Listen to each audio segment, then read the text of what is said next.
first opportunity to revisit with a cover subject. If you were with us in August as we were getting Westwood Living off the ground, you read the story of Diana Bezdedeanu.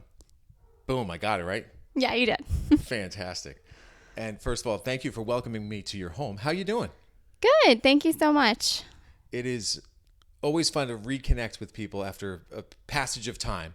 And people read your story, as I said, in the August issue, which I found very, very intriguing and interesting. The cover was all about embracing adaptation, and your story was magnetic to me, which is why I wanted to tell it. So give me a bit of an update of where things have progressed since we initially spoke, which in our world was back in July. And now here we are at end of January, beginning of February. Yeah, so I'm currently in the process of working on a new programming, and it's funny that you mentioned adaptation because that's really the core of what this new program is. So I was approached by a local school in a neighboring town who wanted me to bring the experience of the barn to their students, but instead of like a traditional field trip where they'd come out to the barn, just because it's not physically possible for them to bring all their students over, we are forming it as the barn coming to them through like a sensory type experience, and then tying it in with their curriculum of like the things that they're currently learning, body parts, foods, and connecting it back to the animals as well.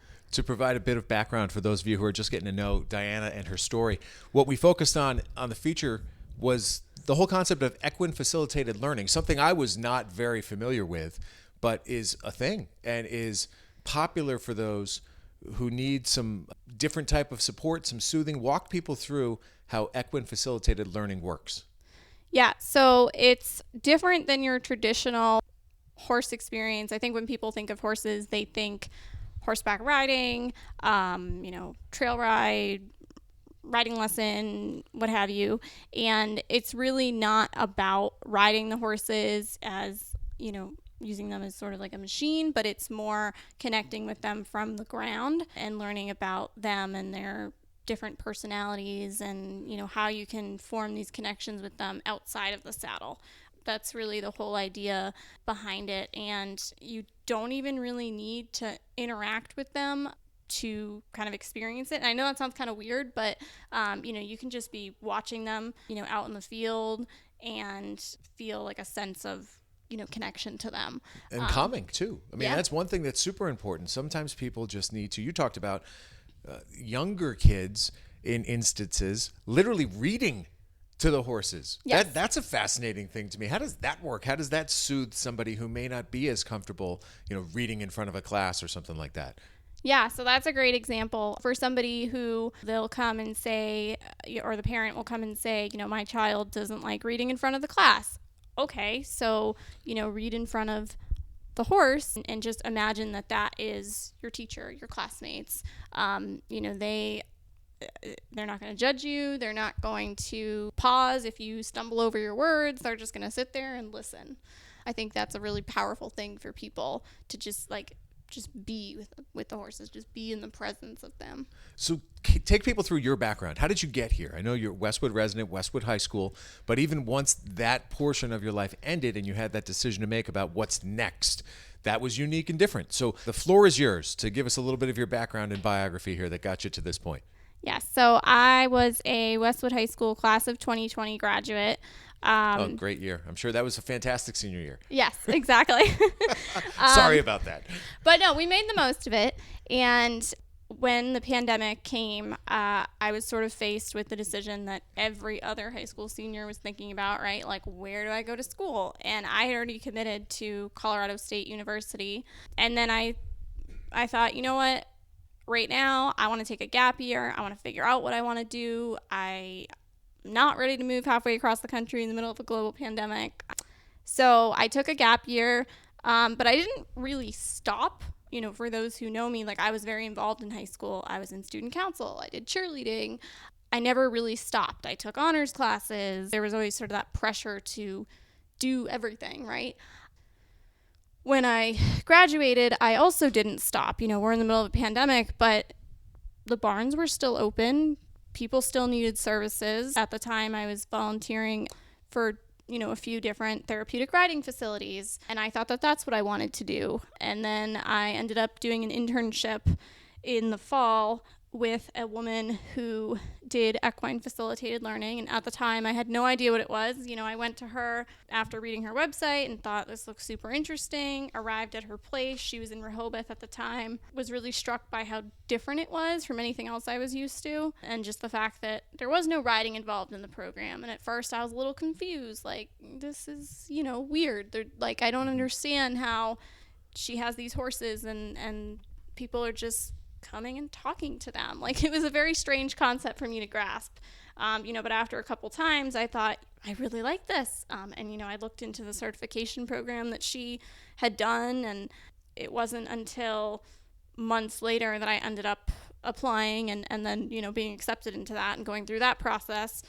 But it was just, that was sort of the beginning of the journey, like throwing myself into as many different things as possible.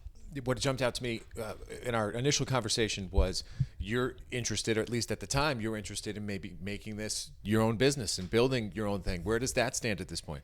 Yes. So in January of 2022, Hope in Mass, or Horses Offering People Education, was born. And to say that my first year of business was a roller coaster would probably be an understatement. And, I'm sure you can relate as well. I can. It wasn't without its challenges. I went through multiple venues of where I was going to hold sessions, started and stopped a whole bunch of times, came home from my certification thinking like, I'm ready to go, I'm ready to get clients, and then found out there's all these fun things you need to do first, like get insurance and write, write waivers. Yeah. Things that they don't really, they don't teach you.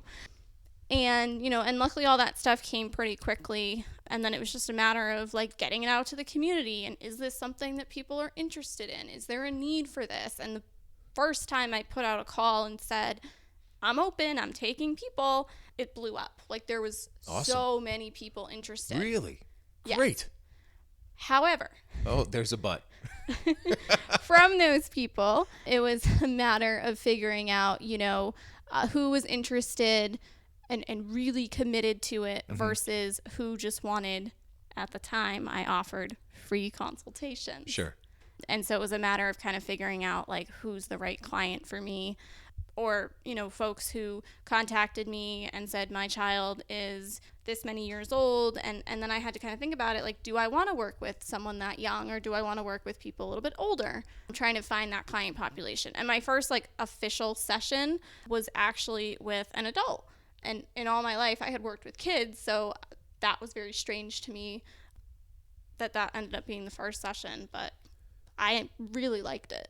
You're at a point in your life where you can experiment and you can figure it out, and this is not the end of the road, right? This is the beginning of the road, and you've laid those foundational bricks, which is the biggest key to anybody's success. You have the passion, you understand, you have the knowledge, and you want to teach, and that's where it emanates. And if you've got all that, you've got a good foundation to build something that's successful. So if people want to learn more about you and how to dive in and just absorb what you're trying to relay to the public, how do they learn more about you? Yes, so you can visit my website, www.hopeinma.com, where there's more information about what equine facilitated learning is, different programs I offer, various media opportunities I've been, a part of. And then really, if you're interested, give me a call and let's have a conversation. That's how it all starts. That's how it starts, that's right? Great. And if you haven't had the chance to look through the feature that was in the August issue of Westwood Living, I invite you to do that. You can go to westwood-living.com, find the August issue right there, and you can read Diana's full story, which will give you some great background information. And there's plenty more for us to talk about as we move forward. So if you have ideas about people we might be able to feature here on the Westwood Living podcast, please get them to me. But otherwise, great to talk to you. Appreciate your time. Wish you nothing but success. And it's always good to catch up with people you like. So thanks a lot. Thanks so much.